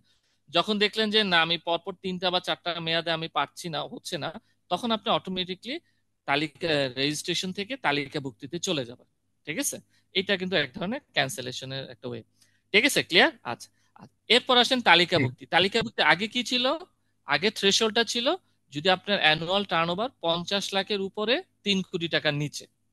দেন এটা এখন চেঞ্জ করে ফেলছে, এখন বলছে 30 লাখের উপরে 50 লাখের নিচে। কি করলো এটা? 30 লাখের উপরে 50 লাখের নিচে যদি আপনি হয় অ্যানুয়াল টার্নওভার, তাহলে আপনি নেবেন তালিকাভুক্তি। তো তালিকাভুক্তি আর নিবন্ধন যদি করেন, দুইটার ক্ষেত্রে সার্টিফিকেটটা সেম, মূসক 2.3, আমি সার্টিফিকেটটা দেখাবো 2.3, খালি পার্থক্যটা কি? নিবন্ধন হইলে আপনি স্ট্যান্ডার্ড রেটে ভ্যাট পাবেন, আর আরেকটা জিনিস, আপনি ক্রয়ের এগেনস্টে যে ভ্যাটটা দিয়ে আসছেন সেটা আগের স্টেজে সেই ভ্যাটটা আপনি রিবেট পাবেন, যেটা আপনাদের সে থার্ড ক্লাস আমি শিখাবো, ইনপুট রিবেট বল, এটা পাবেন। আর তালিকাভুক্তি হলে যেটা হয়, আউটপুট ভ্যাট হবে আপনার 4%, কিন্তু আপনি ক্রয়ের স্টেজের আগে যে ভ্যাটটা দিয়ে আসছেন, ক্রয় করার সময় সেল করতে গেলে তো আপনি কিছু ক্রয় করতে হয়, ক্রয় করার সময় যে ভ্যাটটা বা দিয়ে আসবেন সেটা কখনো অ্যাডজাস্ট করতে পারবেন না। এটা হলো একটা ড্রব্যাকস। আচ্ছা, 3 নম্বর যেটা বলা আছে, তাহলে এটা হলো আমাদের তালিকাভুক্তি। আর যদি 30 লাখে আগে ছিল 50 লাখের, সাউন্ড প্লিজ আনমিউট করে রাখেন সবার স্বার্থে, 50 লাখের নিচে গেলে আউট অফ নেট, মানে টার্নওভার বেসিসে 50 লাখের নিচে যদি আপনার সেল হয় আউট অফ নেট। এখন এখন যেটা করছে, 30 লাখের নিচে যদি আপনার টার্নওভার হয় অ্যানুয়াল, তাহলে আপনি আউট অফ নেট, মানে আপনার না নিবন্ধন করতে হবে না তালিকাভুক্তি করতে হবে। ঠিক আছে, এইটা একটা জিনিস যে একটা মিনিমাম রাখছে যাদেরকে আউট অফ নেট, যারা খুবই ছোট দোকানদার, পান দোকান, সিগারেটওয়ালা দোকান, তারপর মনে করেন চায়ের দোকান, আমাদের হোটেলে বা অফিসের সামনে দেখবেন কলা, রুটি, চা অথবা বিভিন্ন ছোটখাটো জিনিস বিক্রি করে, এরা কিন্তু আউট অফ নেটে চলে গেল। 91 আইনে কি ছিল জানেন? 91 আইনে ছিল 80 লাখ টাকার উপরে হলে নিবন্ধন, 80 লাখ টাকার নিচে হলে তালিকাভুক্তি। তার মানে যার অ্যানুয়াল টার্নওভার বছরে 2 লাখ টাকা, তারও কিন্তু তালিকাভুক্তি করতে হচ্ছে, বুঝছেন? আবার তার যার ওই যে এত টাকা, তারও হচ্ছে। তো যার ফলে এখানে যেটা করেছে, তিনটা থ্রেশহোল্ড করেছে, একটা হলো 50 লাখ, 30 থেকে 50, আর 30 লাখের নিচে। ঠিক আছে, তার মানে কিছু মানুষকে আউট অফ নেটের মধ্যে রাখছে। ক্লিয়ার? Everybody understand? আচ্ছা, আর হইলো আরেকটা যে জিনিস হলো, আর এরপর হলো আমাদের mandatory VAT registration. Mandatory VAT রেজিস্ট্রেশনটা কি সেটা বলবো একটু পরে, হ্যাঁ। আচ্ছা, টার্নওভারের ক্ষেত্রে একটু বলি যে সব টার্নওভার কিন্তু, এই যে আমি ক্যালকুলেশন করব যে আপনি দাঁড়িয়ে প্রিভিয়াস 12 মাসের সেল, এই সেল করার সময় যে কোন কোন সেল নিব, এটার কিন্তু একটা ক্রাইটেরিয়া আছে। সব ধরনের সেল বাকে আপনি টার্নওভারে, মনে করেন আমার টার্নওভার 50 লাখ টাকা হিসাব করব, কিন্তু সব ধরনের সেল এটার মধ্যে কাউন্ট করব। কি কি? যেগুলো এক্সেম্পটেড সেল, মানে ভ্যাট এক্সেম্পটেড সেল, ওইটা আমি কিন্তু ওই টার্নওভার ক্যালকুলেশন সময় আনবো না। মনে করেন আমি কোনো ক্যাপিটাল অ্যাসেট বিক্রি করলাম, একটা ফার্নিচার বা অথবা কোনো ক্যাপিটাল অ্যাসেট, মনে করেন কোনো একটা বিল্ডিং অথবা কোনো একটা মেশিনারি, যেটা আপনার ক্যাপিটাল অ্যাসেট, আপনি আপনার ব্যালেন্স শিটে যেটাকে ফিক্সড অ্যাসেট হিসাবে ডিক্লেয়ার করেছেন। ঠিক আছে, ক্যাপিটাল অ্যাসেট বলতে আপনার, কারণ আমরা কিন্তু ফিক্সড অ্যাসেট শিডিউল করে, আপনারা যারা এফএস করেন, ফাইন্যান্সিয়াল স্টেটমেন্ট করেন, আমরা কিন্তু স্যার শুনতে পাচ্ছি না। অ্যাসেট শিডিউল থাকে। সরি, শোনা যাচ্ছে? স্যার ক্লিয়ার শোনা জি, যাচ্ছে, শোনা স্যার ক্লিয়ার যাচ্ছে। ক্লিয়ার। ক্লিয়ার শোনা যাচ্ছে। শোনা যাচ্ছে শোনা স্যার। শোনা যাচ্ছে, তাই আছে, ঠিক আছে, ক্লিয়ার। আচ্ছা, তাহলে আমরা যখন টার্নওভার ক্যালকুলেশন করব, একটু মনোযোগ দিয়ে খেয়াল করেন, টার্নওভারটা যখন আমরা ক্যালকুলেশন করব, তাহলে কিছু টার্নওভার আনবো না। 50 এক্সেম্পটেড সাপ্লাই, আমি কোনো বিজনেস ক্লোজ করে দিলাম, এটার কারণে আমি যদি কোনো একটা প্ল্যান বিক্রি করলাম, এটা আসবে না। যদি কোনো ট্রান্সফার, ক্যাপিটাল অ্যাসেট সেল বা ট্রান্সফার হয়, অথবা কোনো বিজনেস বিক্রি করে দিই, তাহলে এই সেলগুলো আমরা আমাদের টার্নওভার ক্যালকুলেশনের সময় বাদ যাবে। ক্লিয়ার? আমরা যখন টার্নওভার ডিটারমাইন করব, আমার টার্নওভার 50 লাখ না 30 লাখ, এটা করার সময় এই সেলগুলো আমাকে ইনক্লুড করব না, for the purpose of determination of threshold limit for registration. Clear? আচ্ছা, এরপর আসেন, আমাদের এইটা গেল আমাদের on the based on the turnover, turnover উপর বেসড করে ভ্যাট রেজিস্ট্রেশন। ঠিক আছে। আচ্ছা, এরপরে আছে আমাদের ম্যান্ডেটরি ভ্যাট রেজিস্ট্রেশন। এটা কেন করছে? এটা করছে কিছু কিছু অর্গানাইজেশন আছে, সাউন্ড আসতেছে প্লিজ। ম্যান্ডেটরি ভ্যাট রেজিস্ট্রেশন, ম্যান্ডেটরিটা কি আমাদের সেকশন 4-এ বলা আছে। ম্যান্ডেটরি ভ্যাট রেজিস্ট্রেশনটা রাখছে, একটা তো হলো বেসড অন দা টার্নওভার, আর ম্যান্ডেটরি হলো রিগার্ডলেস অফ টার্নওভার। অর্থাৎ আপনার টার্নওভার যাই হোক না কেন, আপনাকে ভ্যাট রেজিস্ট্রেশন নিতে হবে। এটার জন্য একটা একটা এসআরও, একটা জেনারেল অর্ডার আছে, মানে এটা দ্বারা উদ্ভূত হচ্ছে ভ্যাটের নেটটাকে বাড়ানো হচ্ছে, মানে ম্যান্ডেটরি রেজিস্ট্রেশনের দ্বারা, যে এটা তোমার টার্নওভার 1 টাকা হোক আর 10 কোটি টাকা হোক, তোমাকে ভ্যাট রেজিস্ট্রেশন নিতেই হবে। আর মনে রাখবে, ম্যান্ডেটরি ভ্যাট রেজিস্ট্রেশন আছে, ম্যান্ডেটরি ইনলিস্টমেন্ট নাই। মনে রাখবে, ম্যান্ডেটরি ভ্যাট রেজিস্ট্রেশন হয় কিন্তু ম্যান্ডেটরি ইনলিস্টমেন্ট নাই। ঠিক আছে, তো রেজিস্ট্রেশন কারা করবে ম্যান্ডেটরি ভ্যাট রেজিস্ট্রেশন? যারা সাপ্লায়ার ম্যানুফ্যাকচার গুডস করে, যেসব গুডস এবং সার্ভিসের উপর সাপ্লিমেন্টারি ডিউটি আছে। আমি আপনাকে বলতেছিলাম আমাদের ভ্যাটের আইনে 3টা শিডিউল আছে, সেকেন্ড শিডিউলে কিন্তু আমাদের লিস্ট আছে কিছু গুডস অ্যান্ড সার্ভিস যার উপর সাপ্লিমেন্টারি ডিউটি প্রযোজ্য। ওই ওই গুডস অ্যান্ড সার্ভিস যদি আপনি সাপ্লাই করেন, তাহলে আপনাকে ম্যান্ডেটরি ভ্যাট রেজিস্ট্রেশন নিতে হবে। সেক্ষেত্রে আপনার সেল বছরে 1 লাখ টাকাই হোক আর 10 কোটি টাকাই হোক। 2 নম্বর হলো যারা এক্সপোর্ট ইম্পোর্টের বিজনেস করে, তাদেরকে ম্যান্ডেটরি ভ্যাট রেজিস্ট্রেশন নিতে হবে, যারা এক্সপোর্ট ইম্পোর্টের ব্যবসা করে থাকে। 2 নম্বর হলো যারা টেন্ডার, ওই যে টেন্ডারে অংশগ্রহণ করেন, আপনি যদি কোনো টেন্ডার বা বড় বড় কন্ট্রাক্ট বা এগুলিতে কোনো ওয়ার্ক অর্ডারের আন্ডারে যদি কাজ করে থাকেন, আপনাকে ম্যান্ডেটরি দিবেন। দেখবেন বড় বড় টেন্ডারের ক্ষেত্রে বলিয়ে রাখে যে আপনাকে ভ্যাট রেজিস্ট্রেশন সার্টিফিকেট দিতে হবে। ক্লিয়ার? আচ্ছা, তারপর হলো কোনো ফরেন কোম্পানি ব্রাঞ্চ, এটা 2022-এ ঢুকাইছে। Any branch or liaison or project office of the foreign entity. আমাদের বিদেশে বাংলাদেশে অনেক, বিশেষ করে গার্মেন্টস এর অনেক লিয়াজন বা সোর্সিং অফিস আছে, প্রজেক্ট ব্রাঞ্চ অফিস আছে, বিশেষ করে বিভিন্ন প্রজেক্ট, বিশেষ কনস্ট্রাকশন। এদেরকে এখন ম্যান্ডেটরি ভ্যাট রেজিস্ট্রেশন নিতে হবে, অতএব তোমার টার্নওভার থাকুক বা না থাকুক। কারণ লিয়াজন অফিসের কিন্তু বেসিক্যালি কোনো টার্নওভার থাকে না, তারপরও তাকে ম্যান্ডেটরি ভ্যাট রেজিস্ট্রেশন নিতে হয়। ক্লিয়ার? যারা মূসক এজেন্ট, আমরা জানেন যারা নন রেসিডেন্ট থাকে তাদেরকে সাপ্লাই দেওয়ার জন্য নন রেসিডেন্ট ফরেনারদেরকে মূসক এজেন্ট কনসেপ্ট নতুন আইনে ঢুকাইছে, তো তাদেরও ম্যান্ডেটরি ভ্যাট রেজিস্ট্রেশন নিতে হয়। আর আমাদের জেনারেল অর্ডারের মাধ্যমে কিছু গুডস অ্যান্ড সার্ভিস, আমি অর্ডারটা দেখাচ্ছি, আপনারা সবাই দেখেন অর্ডারটা, আমি আপনাদেরকে দেখাচ্ছি। এই যে এই সেই অর্ডার, সবাই দেখতে পাচ্ছেন? সবাই দেখতে পাচ্ছেন? জি স্যার, দেখতে পাচ্ছি।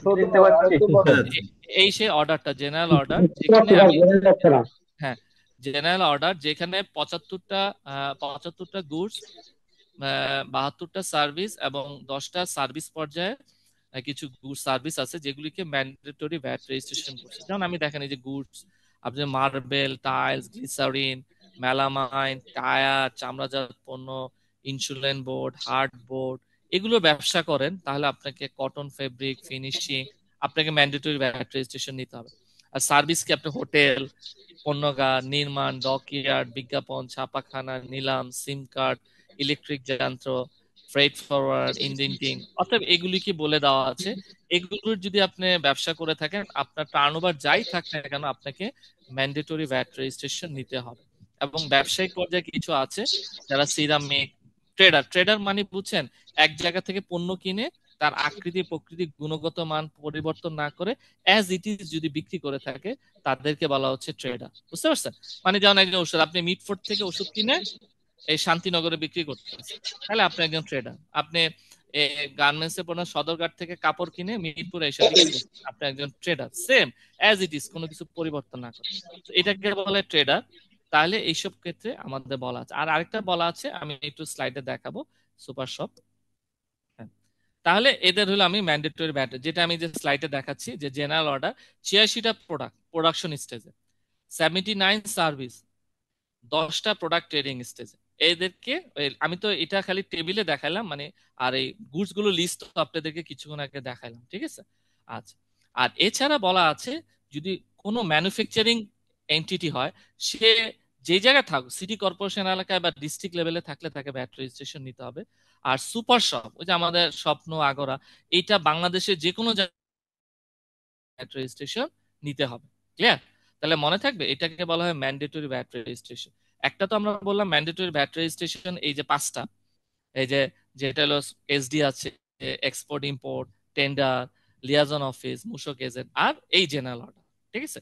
এরা হলো আমাদের ম্যান্ডেটরি ভ্যাট রেজিস্ট্রেশন। তাহলে রেজিস্ট্রেশন হলো দুইটা, একটা হলো বেসড অন দা টার্নওভার, যেটাকে টার্নওভারের থ্রেশহোল্ড দ্বারা আপনাকে রেজিস্ট্রেশন দিতে হবে, আরেকটা হলো রিগার্ডলেস অফ টার্নওভার, যেটাকে আমরা আরেকটাকে বলে থাকি ম্যান্ডেটরি ভ্যাট রেজিস্ট্রেশন। মনে থাকবে? তাহলে রেজিস্ট্রেশন হলো, একটা হলো রেগুলার রেজিস্ট্রেশন, যেটা আপনাকে টার্নওভার উপর বেস করে আপনাকে হিসাব করতে হবে, আরেকটা হলো আমাদের ম্যান্ডেটরি ভ্যাট রেজিস্ট্রেশন, যেটাকে রিগার্ডলেস অফ টার্নওভার থাকবে না, কিন্তু আপনাকে রেজিস্ট্রেশন নিতে হবে। এবং এখানে আমরা কিছু লিস্ট বললাম কাদের ক্ষেত্রে, এই যে, কারণ আমার ফার্স্ট কোশ্চেনই ছিল হু আর এলিজিবল ফর রেজিস্ট্রেশন, ঠিক আছে? ওকে, কারা কারা এলিজিবল? ওকে, আচ্ছা, তাহলে এতটুকু ক্লিয়ার সবার? আচ্ছা, রেজিস্ট্রেশন করতে গেলে কি করতে হয়? আপনি যখন বুঝলেন যে আপনার registration, you are eligible for registration, কারণ আপনাকে প্রথমেই করতে হবে, ভ্যাট দিতে গেলে আপনাকে ভ্যাট রেজিস্ট্রেশন নিতে হবে, তাই না? Then are you are now going to the submit the VAT to the government treasury. তা রেজিস্ট্রেশন নিতে গেলে যখন আপনি রিয়েলাইজ করলেন আপনার টার্নওভারের বেসিসে অথবা ম্যান্ডেটরি বেসিসে আপনার registration, you are eligible for registration বা ইনলিস্টমেন্ট, তাহলে আপনি যেদিন থেকে এলিজিবল হবে তার থেকে 15 দিনের মধ্যে আপনাকে কি করতে হবে, একটা ফর্ম আছে, আমি একটু ফর্মের স্যাম্পলটা দেখাচ্ছি। হ্যাঁ, কারণ এগুলো আসলে এক রেজিস্ট্রেশন নিয়ে আপনাদের 7-8টা ক্লাস নেওয়া যাবে। সো আমি একটু ফর্মটা আপনাদের দেখাচ্ছি। এটাকে মূসক 2.1 একটা ফর্ম আছে, এই সে ফর্ম। এই ফর্মের মাধ্যমে আপনাকে এটা মানে রেজিস্ট্রেশন, যে কোনো জায়গায় কিন্তু একটা ফর্ম থাকে। আপনি যদি ভর্তি হইতে যান, একটা ভর্তি ফর্ম, আপনি ব্যাংকে অ্যাকাউন্ট খুলতে যান, একটা অ্যাকাউন্ট ফর্ম থাকে। তো আমাদেরও রেজিস্ট্রেশন করতে গেলে এটা আপনি রেজিস্ট্রেশন করেন বা ইনলিস্টমেন্ট করেন, যাই করেন না কেন, ফর্ম একটাই, সেটাকে বলা হয় 2.1, মূসক 2.1।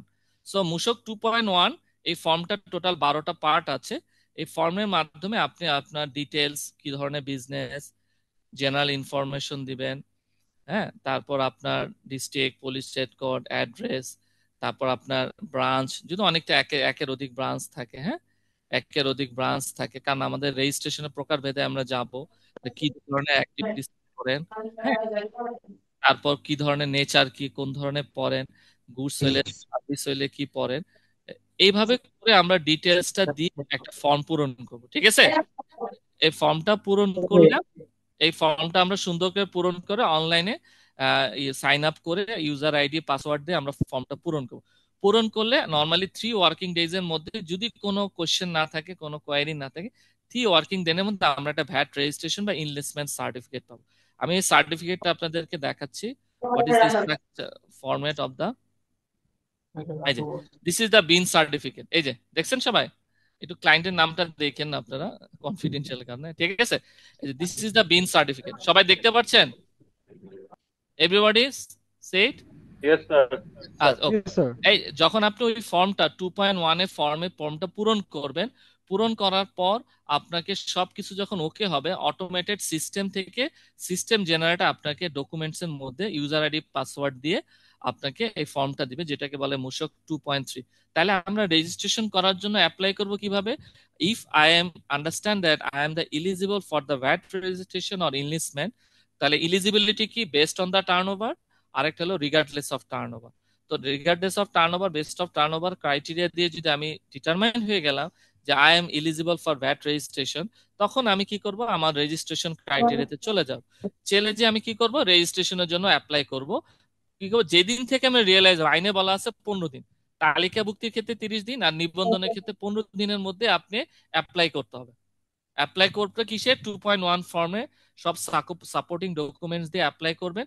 করার পর 3 ওয়ার্কিং ডেজ এর মধ্যে আপনি এরকম একটা সার্টিফিকেট পেয়ে যাবেন, যেখানে আপনার এই যে একটা 13 ডিজিটের, এইটাকে বলে 13 ডিজিটের বিন। এই যে দেখেন, এখানে 9 আর এখানে 4। আমি একটু বেসিক জিনিসটা বলি।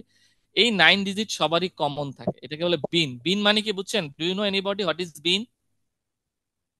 বিন মানে কি? Business business identification number. Identification number. Number. মনে রাখবেন, আপনি তালিকাভুক্তি করলেও 13 ডিজিটের বিন, আর নিবন্ধন নিলেও 13 ডিজিটের বিন। তাহলে স্যার পার্থক্য কোথায়, কেমনে বুঝবো? এই যে নিবন্ধন হইলে আপনার লেখা থাকবে ভ্যাট রেজিস্টার্ড সার্টিফিকেট, আর যদি তালিকাভুক্তি হন লেখা থাকবে ইনলিস্টমেন্ট সার্টিফিকেট। ফর্ম কিন্তু সেম, ঠিক আছে? এখানে আপনি কোন কমিশনারটা অন্তর্ভুক্ত, সেই কমিশন আপনারা জানেন ঢাকাতে 4টা ভাগে ভাগ আছে, নর্থ, সাউথ, ইস্ট, ওয়েস্ট, ঠিক আছে? তো আপনি ওই এই ঠিকানাটা কিভাবে হয়? এই ঠিকানাটা হলো আপনার এই কোড দ্বারা জানা যায়। এই যে লাস্টের যে 4 ডিজিট, মনে রাখবেন, আপনি রেজিস্ট্রেশন অ্যামেন্ডমেন্ট করেন বা চেঞ্জ করেন, এই 9 ডিজিট কিন্তু ফিক্সড থাকে। এই যে লাস্টের যে 4 ডিজিট 0201, এইটা হলো মেন। এখানে প্রথমটা হলো কমিশনারের কোড, আর পরেরটা হলো ডিভিশনাল কোড। বুঝতে পারছেন? আমাদের এই জিওগ্রাফিক্যাল, আমাদের যে ভ্যাট রেজিস্ট্রেশনটা, এটা জিওগ্রাফিক্যাল ওয়াইজ ডিটারমাইন হয়, মানে জিওগ্রাফিক্যালি হয়। ঢাকাকে জিওগ্রাফিক্যালি 4টা ভাগে ভাগ করা হয়, এটাকে বলে 4টা কমিশনার, এবং প্রত্যেকটা কমিশনারের আন্ডারে কিছু ডিভিশন থাকে। সো যেমন ঢাকা উত্তর হলো 01, দক্ষিণ হলো 02, পূর্ব হলো 03, এবং পশ্চিম হলো 04। তাইলে আমি যখন দেখতেছি 01, তার মানে আপনি ঢাকা উত্তর। এই যে দেখেন, এখানে কিন্তু ঢাকা উত্তর আসছে, দেখছেন?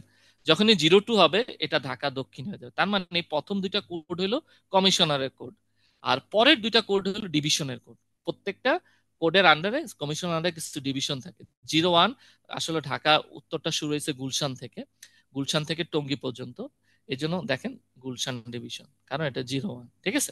সো এইটা আমি আপনাদেরকে দেখালাম যে কিভাবে রেজিস্ট্রেশনটা জিওগ্রাফিক্যালি, আপনি যখন ওই যে রেজিস্ট্রেশন করেন তখন কিন্তু আপনি বিজনেস অ্যাড্রেস দেন, ওই অ্যাড্রেস অনুসারে তারা ট্রেস করে এই লাস্টের 4 ডিজিট। ইভেন আপনি যদি কোনো অ্যাড্রেস চেঞ্জ করেন, মনে করেন আপনি এখন গুলশানে আছেন, আপনি এখন চলে গেলেন টঙ্গীতে, তাহলে আপনার কিন্তু প্রথম 9 ডিজিট কিন্তু ঠিক থাকবে। প্র্যাকটিক্যালি যদি আমরা অনেক কাজ করি, পরের যে 4 ডিজিট, ওই 4 ডিজিটের ডিভিশনাল কোডটা চেঞ্জ হয়ে যাবে। এখন 01 আছে না, টঙ্গী হলো 07, তাহলে 0107 হয়ে যাবে, ঠিক আছে? এখন মনে করেন আপনি ঢাকা উত্তর থেকে দক্ষিণে গেলেন, তখন এটা হয়ে যাবে 02, আর ডিভিশন যদি হয় ওই অনুসারে 02-03। বুঝতে পারছেন? তার মানে প্রথম 9 ডিজিট গুলো আপনার ঠিক থাকবে। অর্থাৎ আপনি যদি কোনো ভ্যাট রেজিস্ট্রেশন অ্যামেন্ডমেন্ট করেন বা চেঞ্জ করেন, শুধু লাস্টের 4 ডিজিটটা চেঞ্জ হয়। ক্লিয়ার? এটা আমি আপনাদের দেখালাম রেজিস্ট্রেশনের ক্রাইটেরিয়াটা কি হয়। আচ্ছা, আমি আপনাদের প্রথম স্লাইডটা একটু খেয়াল করেন। আমি কিন্তু চারটা জিনিস রেখেছি, দেখেন সিরিয়ালে আমি পয়েন্ট আসছে। প্রথমে ম্যান্ডেটরি, এরপর আমি দেখাচ্ছি ভলেন্টারি অ্যান্ড টেম্পোরারি রেজিস্ট্রেশন। ঠিক আছে, তাহলে আমি যাচ্ছি হোয়াট ইজ ভলেন্টারি রেজিস্ট্রেশন। তাহলে আমাদের রেগুলার রেজিস্ট্রেশন, ম্যান্ডেটরি রেজিস্ট্রেশন, আরেকটা আছে আমাদের ভলেন্টারি ভ্যাট রেজিস্ট্রেশন। সেকশন 8-এ আমাদের এটা বলা আছে, সেটাকে বলা হয় ভলেন্টারি ভ্যাট রেজিস্ট্রেশন। ভলেন্টারিটা কি? অনেক সময় আমাদের বিজনেসের প্রয়োজনে ভলেন্টারি ভ্যাট রেজিস্ট্রেশন নিতে হয়। এটা কেমন মনে করেন, আপনি কারোর সাথে ব্যবসা, বিশেষ করে সরকারি প্রতিষ্ঠান এটা করে, কারণ সরকারি প্রতিষ্ঠান ভ্যাট রেজিস্ট্রেশন ম্যান্ডেটরি না, কিন্তু তারপরও তারা রেজিস্ট্রেশন নেয়। যেমন ঢাকা ওয়াসা মনে করেন, বা অনেক বিআরটিসি, বিআরটিএ, এরা অনেক প্রতিষ্ঠান যখন আপনি অনেক কর্পোরেট অফিসের সাথে কাজ করে, তো ওদের কমপ্লায়েন্সের জন্য আমাদের কি করতে, ভ্যাট রেজিস্ট্রেশনটা নিতে হবে। বা আপনি মনে করেন একটা টেন্ডারে অংশগ্রহণ করলেন, আপনার রেজিস্ট্রেশন ম্যান্ডেটরি না বা আপনার টার্ন ওভারও ওরকম নাই, কিন্তু যেহেতু ওর সাথে ব্যবসা করতে গেলে আমার একটা ক্রাইটেরিয়া যে ভ্যাট রেজিস্ট্রেশন সার্টিফিকেট আমার দিতে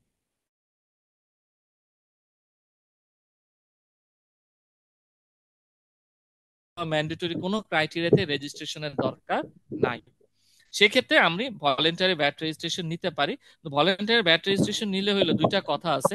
রেজিস্ট্রেশন নেওয়া থেকেই আপনার সব কমপ্লায়েন্স করতে হবে, 1 বছরের আগে এটা ক্যান্সেল করা যাবে না। এটা এমন না যে নিয়ে আবার সাথে সাথে ক্যান্সেল করে দিলাম, তা না। এটা মিনিমাম 1 বছর হোল্ড করতে হবে। 1 বছরের আগে এটা ক্যান্সেল করা যাবে না। মনে করেন একটা কন্ট্রাক্ট, একটা ওয়ার্ক অর্ডার পাওয়ার জন্য আপনি রেজিস্ট্রেশন নিলেন, পাইলেন না, এটা কিন্তু আপনি ক্যান্সেল করতে পারবেন না। 1 বছর মিনিমাম রাখতে হবে। এবং যেদিন থেকে আপনি রেজিস্ট্রেশন পাইলেন ইফেক্টিভ, দেখবেন একটা রেজিস্ট্রেশন আপনি আপনি দেখা একটু একটা জিনিস একটু দেখায় আপনাদেরকে, তাহলে আপনাদের ক্লিয়ার হবে। দেখেন রেজিস্ট্রেশন একটা ইফেক্টিভ ডেট আছে, বলতে পারবে স্যার আমি কখন ভ্যাট রিটার্ন দিব। এই যে ইফেক্টিভ ডেট আছে 9/2021, অর্থাৎ যেই মাসে আপনার ইফেক্টিভ ডেট, ওই মাস থেকে কিন্তু আপনাকে ভ্যাট রেজিস্ট্রেশন মানে ভ্যাট রিটার্ন দিতে হবে, মানে আপনার কমপ্লায়েন্স মেনটেন করতে হবে। অতএব মনে রাখবেন, হইতে পারে অনেকের কাছে একটা কমন কথা আমি প্র্যাকটিক্যালি দেখেছি, যে ব্যাচ রেজিস্ট্রেশন নিয়েছে কিন্তু ভ্যাট রিটার্ন দেয় না। ভাই স্যার আমার তো কোনো রেভিনিউ নাই, আমি তো ব্যবসা শুরু করার লেগা বা ব্যাংকে অ্যাকাউন্ট ওপেন করার জন্য বা ট্রেড লাইসেন্স বা অন্যান্য কাজের জন্য আমি ভ্যাট রেজিস্ট্রেশন নিছি, কিন্তু আইনে বলা আছে সেকশন 64-এ প্রত্যেক নিবন্ধিত ব্যক্তিকে ভ্যাট রিটার্ন দিতে হবে। অতএব আপনার রেভিনিউ না থাকলেও আপনাকে নীল রিটার্ন দিতে হবে। যেই দিন আপনার ইফেক্টিভ ডেট হয়ে গেছে ওই দিন থেকে আপনি, হইতে পারে 6 মাস পর বা 1 বছর পর আপনার ব্যবসা হবে বা টার্ন ওভার হবে বা সেল হবে, এখন প্রাইমারি স্টেজ আছেন, তারপর আপনি নীল ভ্যাট রিটার্ন হলেও দিতে হবে। যদি না দেন আপনার কিন্তু প্রতি মাসে 5,000 টাকা করে জরিমানা হবে। সো এটা একটা ইম্পর্টেন্ট ইস্যু, অনেকে এই জিনিসটা ভুল করে থাকে, প্র্যাকটিক্যালি আমরা যেহেতু অনেক কাজ করতে যেয়ে দেখেছি। ঠিক আছে, এটা একটা ইস্যু। এটা হলো ভলেন্টারি ভ্যাট রেজিস্ট্রেশন। 4 নম্বর যেটা আছে সেটা হলো এটাকে বলে ফোর্সফুল ভ্যাট রেজিস্ট্রেশন। মনে করি এটা কিরকম, যে আপনার ভ্যাট অনেকে একটু খাপনি মেরা থাকে, ওর কিন্তু ট্যাক্সেবল সাপ্লাই আছে, কিন্তু সে ভ্যাট রেজিস্ট্রেশন নিচ্ছে না, অথবা তার টার্ন ওভার এক্সিড করতেছে, কিন্তু সে বৈশা রয়েছে, আমার ধরলে ধরলো, না ধরলে আমি চুপচাপ থাকি। তখন সেক্ষেত্রে যদি অনেক সময় দেখবেন আরো সাহেবেরা বা এরা ফিল্ড ভিজিট করে, যেমন আমি একটা প্র্যাকটিক্যাল ঘটনা গুলশানে হয়েছে, গুলশানে সে মানে 300 ফিটের পাশে একটা লোক, গাড়ির ওয়ার্কশপ আছে, গাড়ির ওয়ার্কশপ কিন্তু ম্যান্ডেটরি, সে চুপচাপ আছে, কোনো রেজিস্ট্রেশন নেয় না, কিচ্ছু নেয় না, বলতে ভালো ইনকাম করতেছে, মাসে মনে করেন 2 লাখ টাকা ইনকাম আছে, গাড়ির পার্টস করে। তো হঠাৎ একবার কি হইলো, একজন আরো সাহেব ভিজিট করতে যায়, দেখলো যে তার কোনো কিছু নাই, কোনো কিছু নাই, অথচ ভালোই ব্যবসা, পুরান গাড়িও বিক্রি করে, ভ্যাট রেজিস্ট্রেশন নাই। তখন কি করলো, তাকে ফোর্সফুলি বললো একজন ডিভিশনাল অফিসার দ্বারা যে তাকে ম্যান্ডেটরি ভাবে মানে রেজিস্ট্রেশন নিতে হবে। তখন তাকে চিঠি দেয়, যেহেতু আপনি ট্যাক্সেবল সাপ্লাই দেন, এই পর্যন্ত আপনি এত টাকা সেল রেভিনিউ করছেন অথচ ভ্যাট রেজিস্ট্রেশন নেয়নি, অতএব আপনাকে এখন রেজিস্ট্রেশন নিতে হবে। ঠিক আছে, এবং ইভেন অনেক ক্ষেত্রে কি করে, যেই দিন থেকে তার ডিউ মনে করবে সেই দিন থেকে তার ভ্যাট রেজিস্ট্রেশন ইফেক্টিভ ধরে তাকে ভ্যাট লায়াবিলিটি জমা দিতে বলে। যেমন মনে করেন সে ধারণা করতেছে সে ব্যবসা শুরু করছেন কবে, 2022, তার মানে তখন থেকে আপনার রেভিনিউ আছে, তখন তারা একটা এস্টিমেট করে যে কত টাকা রেভিনিউ হতে পারে, ওই হিসাব করে তারা রেজিস্ট্রেশন নেওয়ার সাথে সাথে তারা ক্লেম করে বসে। ঠিক আছে, এটা হলো আমাদের প্র্যাকটিক্যাল সিনারিও। সেটা হলো investment by the divisional officer. যেমন যে স্পট অ্যাসেসমেন্ট, ট্যাক্সে দেখবেন একটা স্পট অ্যাসেসমেন্ট করে, ট্যাক্সে কিন্তু অনেক সময় দেখবেন অনেক গ্রোথ সেন্টার গ্রাম অঞ্চলে ট্যাক্সের একটা কনসেপ্ট স্পট অ্যাসেসমেন্ট। তো ঠাস করে কোনো হাটে গেল, স্পট অ্যাসেসমেন্ট অন দা স্পটে, ভাই আপনি তো কোনো ট্যাক্স রিটার্ন দেন না, কিছু দেন না, তো আমি একটা অ্যাসেসমেন্ট করলাম, করে হ্যাঁ এত টাকা আপনি ট্যাক্স দেন। সো এরকম আর কি, ওটাও করতে পারে। সেটা হলো VAT registration illness by the divisional officer. সে মনে করে যদি এর ট্যাক্সেবল আছে এবং আছে কিন্তু সে ফেইল্ড হয়েছে বা কোনো কারণে সে নেয় নাই, সেক্ষেত্রে তাকে বাই সিউ ভ্যাট রেজিস্ট্রেশন নিতে পারে। ঠিক আছে, এইগুলো আমাদের 4টা ধরনের ভ্যাট রেজিস্ট্রেশন হইতে পারে। ঠিক আছে, এরপর আসি আমাদের টাইপস অফ ভ্যাট রেজিস্ট্রেশন। যদি কোনো কোশ্চেন থাকে আপনারা লিখে রাখেন। ফাইন করা হয়। হ্যাঁ, ফাইন করা, প্র্যাকটিক্যালি দেখেছি ফাইন করে। কারণ যাদের ব্যবসা, কারণ সে তো জেনে না, একটা হচ্ছে পুরান গাড়ি বিক্রি করে, একটা তো গাড়ির পার্টস করে, ওই যে 300 ফিটে তার প্রায় কত আমার মনে আছে কত 3 কোটি টাকা ধরছে, কারণ তার ভালো ব্যবসা। তারা জিজ্ঞাসা করছে কত সেল হয় ডেইলি, মাসে 5 থেকে 10 লাখ টাকা। তাহলে যে লোক মাসে 5 লাখ টাকা, তাহলে বছরে কত ভাই, 5 থেকে 10 লাখ। আবার গাড়ি বিক্রি করে, এক একটা গাড়ি বিক্রি করলে তো 15 লাখ 20 লাখ টাকা, বুঝছেন। তো অনেকে কিন্তু এরকম টুকটাক চুপি চুপি ব্যবসা করে, বুঝছেন। ওদের ধরা খেলে জামিন নাই, বুঝছেন, তখন কিন্তু ধরে ব্যাকলগ ধরে তারা রিমান্ড করে। এটা আমি 3-4টা কেস, যেহেতু আমি একজন প্র্যাকটিশনার এবং কেপিএমজি তে আমি বিভিন্ন ধরনের কাজ করি লাস্ট 10 ইয়ার্স, তবে আমি এগুলো অনেক কিছু দেখি আর কি। ঠিক আছে, ওকে। তারপর আসেন types of VAT registration. Registration আসলে 2 ধরনের হয়, একটা বলা হয় সেন্ট্রাল ভ্যাট রেজিস্ট্রেশন আর একটা ইউনিট ভ্যাট রেজিস্ট্রেশন। সেন্ট্রালটা কি মনে করেন, আমি একটু বলি যারা একটু আছে, সেন্ট্রালটা কি, what is central VAT registration. আপনার সমজাতীয় মানে কি, অভিন্ন বা সমজাতীয় পণ্য। সমজাতীয় মানেটা কি, যেটা ব্যবহারের দিক দিয়ে বা ভোগের দিক দিয়ে সেম।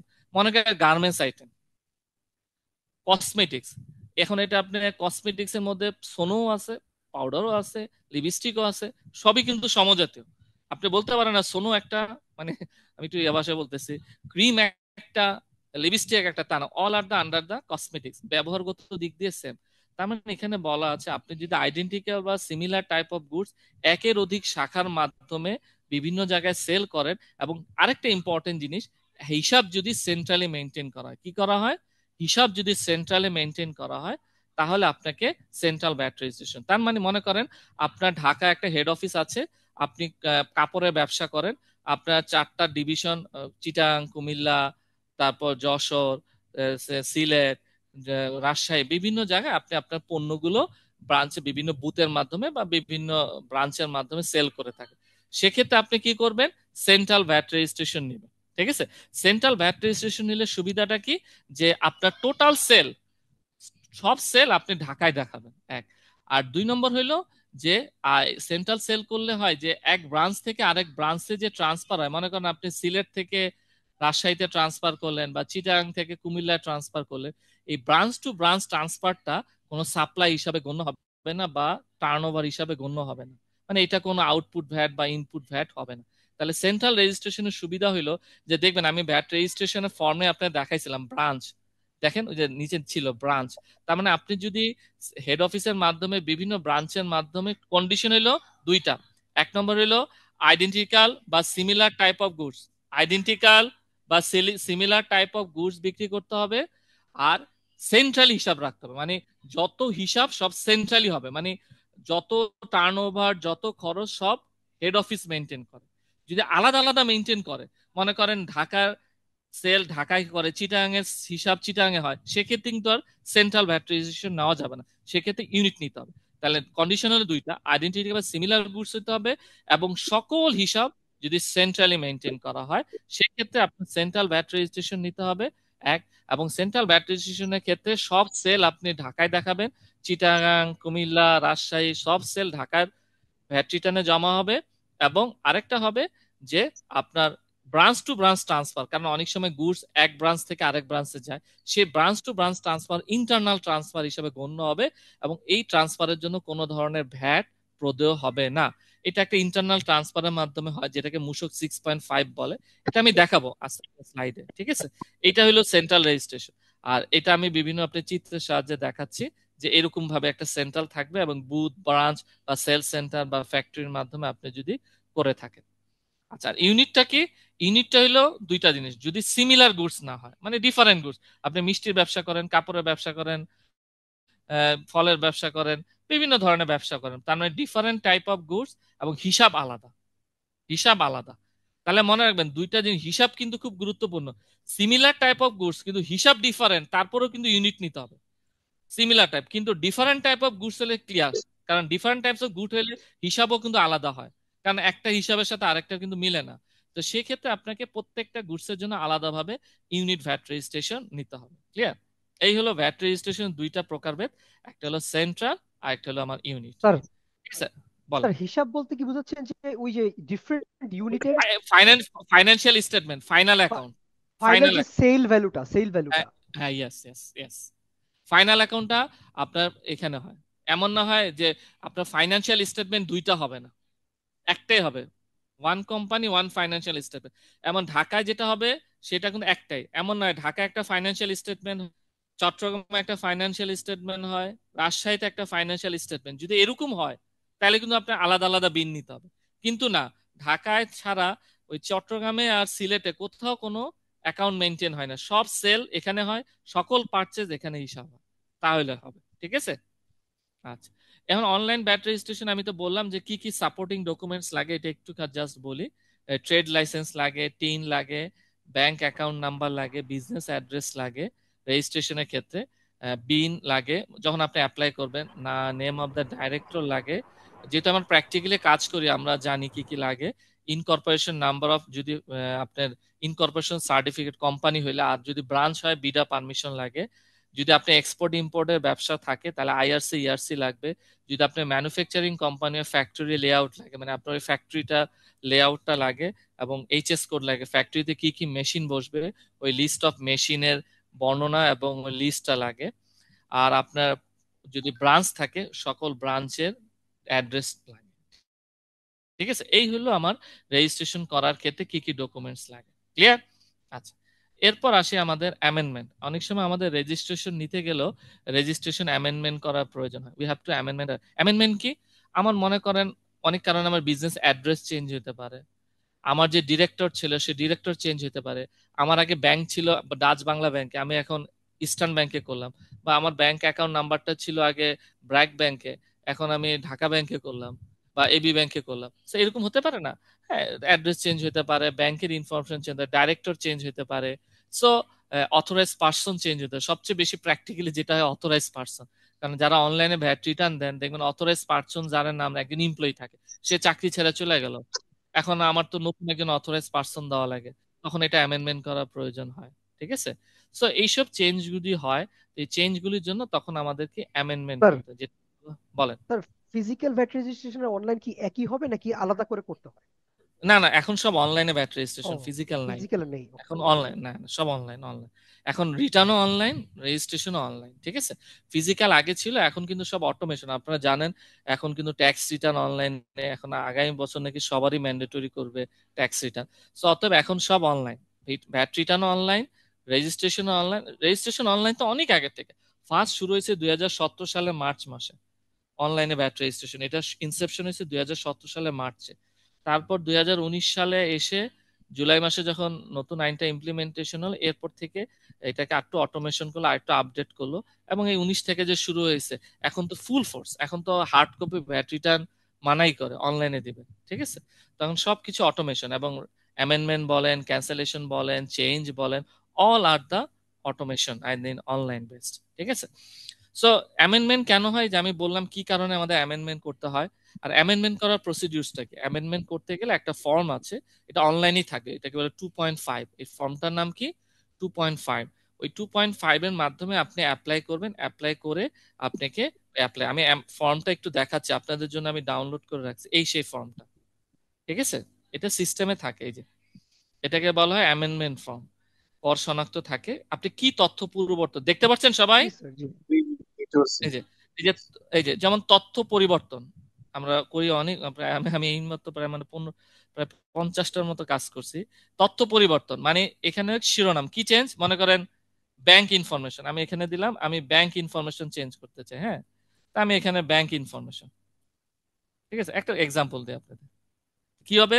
আগে আমার ছিল ডাচ বাংলা ব্যাংক, তাহলে বর্তমান তথ্য মনে করেন ডাচ বাংলা, পরিবর্তিত তথ্য কি জানবে, দিয়ে দিলাম এরকম। ঠিক আছে, সো এরকম, বা এটা হেড নাম। এখন এখানে কিন্তু আপনি আইটেম দিয়ে যোগ করতে পারবেন। কি করবো? অথরাইজ পার্সন চেঞ্জ, আগে কে ছিল এখন কে হবে। আচ্ছা, তারপর হলো কি কি নতুন সংযোজন হবে, নতুন সংযোজন কি হবে, যে ইস্টার্ন ব্যাংক হবে।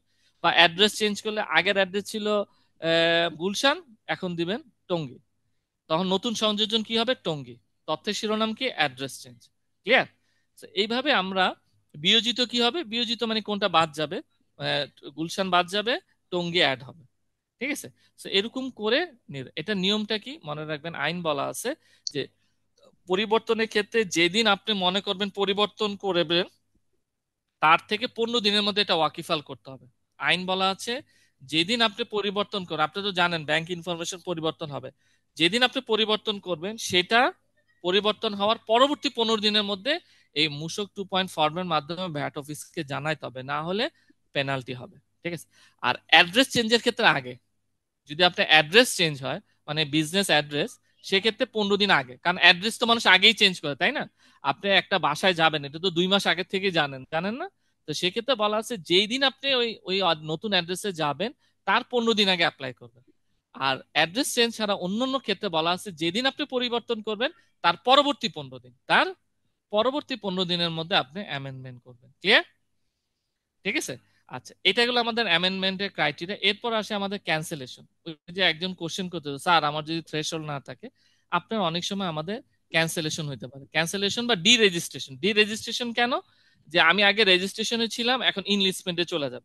বা এমন হইতে পারে না, যারা ইনলিস্টমেন্ট ছিল এখন সে দেখলো যে আমার টার্নওভার তো 50 লাখের নিচে না, 50 লাখ ক্রস করতেছে, আমি এখন ইনলিস্টমেন্টে ছিলাম, এখন আমি রেজিস্ট্রেশনে যাইতে চাই।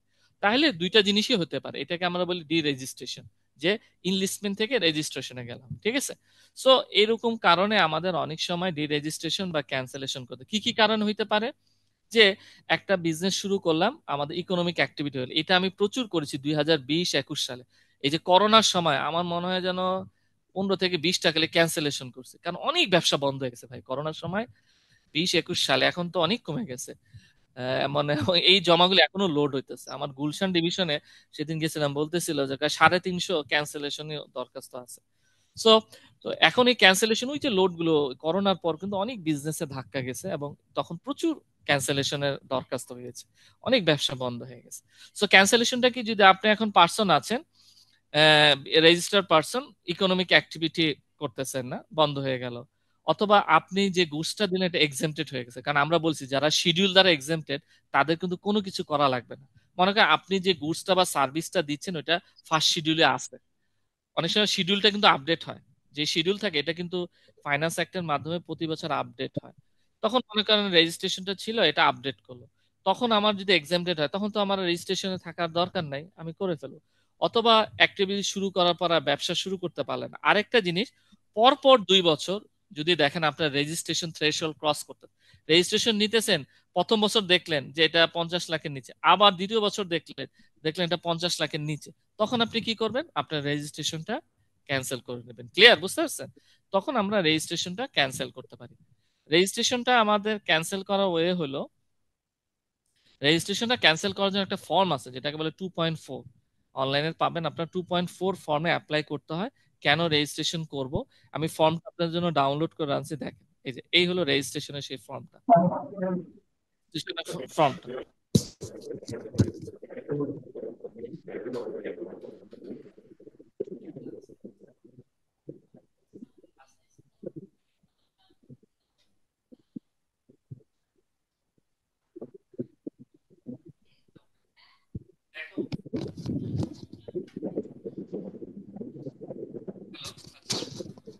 এগুলো হ্যাঁ সরি, কাইন্ডলি এই যে একটু ফর্ম, হোয়াটসঅ্যাপ গ্রুপে একটু শেয়ার করলে আমাদের জন্য খুব ভালো হতো। অবশ্যই অবশ্যই, সব সব সব আছে, কারণ এটা আজকে না, আমি গত 2 বছর যাবত নিতেছি, অতএব এগুলি সবই আছে, আপনারা পেয়ে যাবেন। হ্যাঁ ঠিক আছে, এটা 2.4, এই ফর্মটা হলো, স্যার নয়েজ আসছে, একটু একটু একটু মিউট করে দিন না স্যার। নয়েজ, একটু সরি সরি, একটু তার একটা মিনিট প্লিজ, একটু একটু।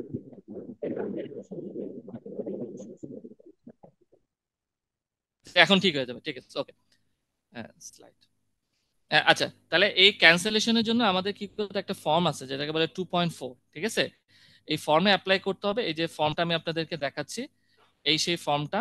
এই ফর্মে কি কারণে ক্যান্সেলেশন, ক্যান্সেলেশন কেন করবেন, কি কারণে ক্যান্সেলেশন, কোন পিরিয়ড থেকে ক্যান্সেলেশন শুরু হবে, হ্যাঁ এটা বলবেন, এবং ক্যান্সেলেশন কতটুকু কি, এই জিনিসগুলো বলে আপনাকে একটা অ্যাপ্লাই করবেন। অ্যাপ্লাই করার পর দেন তারা জাস্টিফাই করবে, জাস্টিফাই করে সাময়িকভাবে বন্ধ করবে।